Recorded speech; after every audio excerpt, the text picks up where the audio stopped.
түспен де маңызды, шұғыл деген сияқты түрлі түстермен де белгілеп қоюға болады. Оны сіз де көресіңіз, қызметкер де көреді. Және де қызметкер оны өзгерте алмайды. Сіз полный жазған нәрсеңізді бақылап орындалғаны, оның екінші плюсы қай деңгейде орындалып жатқанын білесіз. Мысалы, орындалатын істер, іс барысында тапсырған деген сияқты, тапсырылған істер, отложенные, орындалды деген сияқты этаптармен біз білеміз, қай этапта тұрғанын. Оның минусы бар, бірақ минусы көбінде треланы бастайды да, 1 апта, 2 аптадан кейін, 3 аптадан кейін қарайтын болсақ, біздің тапсырмалар барлығы қызыл болып, орындалмай, іске аспай жатады. Не үшін? Ол жерде негізгі кеткен қате қадағаламағандықтан. Біз тапсырманы береміз, бірақ қадағаламасақ, оның барлығы бір тиын орта жолда қалып кетеді. Сосын айтамыз, қой, бұл да жасамайды деп, жаңа тастап жатамыз.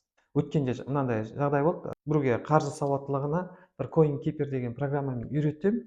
Бәрін керемет жасадық. Кәдімгі қуанышты